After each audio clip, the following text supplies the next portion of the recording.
বর্তমানে সংসদে জুলাইয়ের নাম করে দলীয় সংকীর্ণতা প্রকাশের যে মহোৎসব শুরু হয়েছে, আমি তার বিরুদ্ধে রাজনৈতিক অবস্থান নিতে চাই। আমি ফারজানা সিথি। সম্প্রতি আমি জাতীয় সংসদের সংরক্ষিত মহিলা আসনের বাংলাদেশ জাতীয়তাবাদী দলের ফর্ম তোলার পর থেকেই নানা রকমের প্রশ্ন ও কৌতূহলের সৃষ্টি হয়েছে। মূলত আমি কেন সংরক্ষিত নারী আসনের মনোনয়ন প্রার্থী এবং আমি বিএনপির পক্ষ থেকে সংসদে কেন যেতে চাই, সেই সকল প্রশ্নের উত্তর দিতেই আজকের এই সংবাদ সম্মেলনের আয়োজন।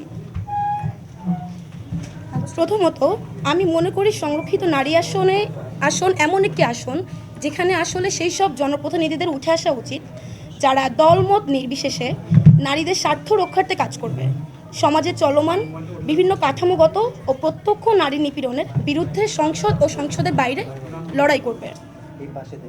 সর্বোপরি সংসদের ভেতর প্রকৃতপক্ষে নারীদের কণ্ঠস্বর হয়ে উঠবে।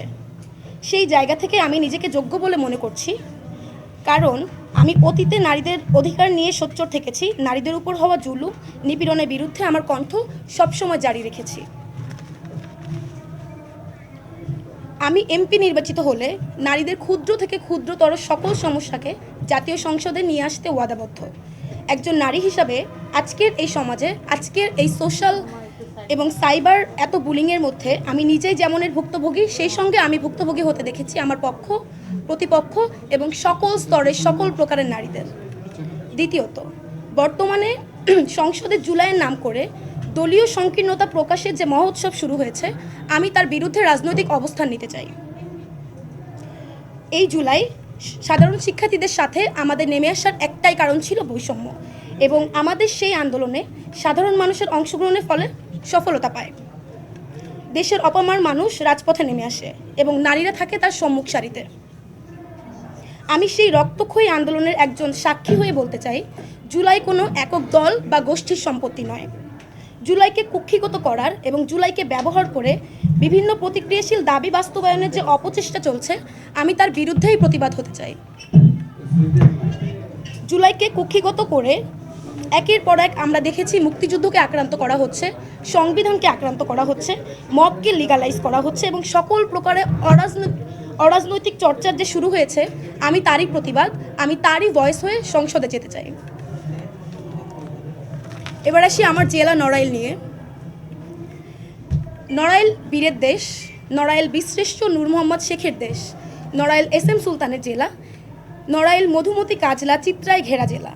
আমি আমার জেলার সন্তান হয়ে আমার জেলার সকল স্তরের নারীদেরকে নিয়ে সকল স্তরের মানুষের ভয়েস হয়ে সংসদে আসতে চাই।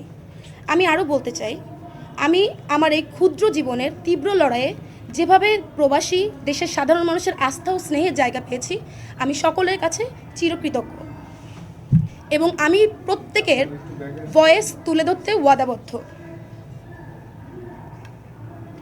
আমি মনোনীত হলে প্রবাসী, শ্রমিক, কৃষকের অধিকার বাস্তবায়নে নিরলসভাবে কাজ করতে চাই।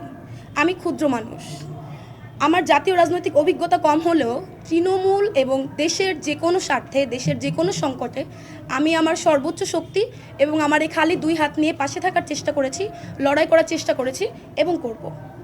আমার সবথেকে বড় শক্তি আমার দেশের মানুষের ভালোবাসা, আমার দেশের মানুষের আমার উপর থাকা আস্থা এবং আমার সাহস। আমি আমার সাহস, আমার পরিশ্রম, আমার সততা এবং বাংলাদেশ জাতীয়তাবাদী দলের আদর্শ গণতান্ত্রিক চর্চার প্রতিশ্রুতিকে অভ্যর্থনা জানিয়ে দলের অভিজ্ঞ রাজনৈতিক ব্যক্তিদের সহচর্যে থেকে এদেশের সকল নারী, শিশু, শ্রমিক, প্রবাসী, আদিবাসী, মাজারপন্থী, হিন্দু, মুসলিম, বৌদ্ধ, খ্রিস্টান এবং অন্যান্য সকল ধর্ম ও মত নির্বিশেষে দেশের নিপীড়িত, অত্যাচারিত মানুষের কণ্ঠস্বর হয়ে সংসদে প্রবেশ করতে চাই। কারণ আমি বিশ্বাস করি ৭১ আমার শক্তি, মুক্তিযুদ্ধ আমার অনুপ্রেরণা এবং ২৪ আমার সাহস। থ্যাংক ইউ, ধন্যবাদ সবাইকে।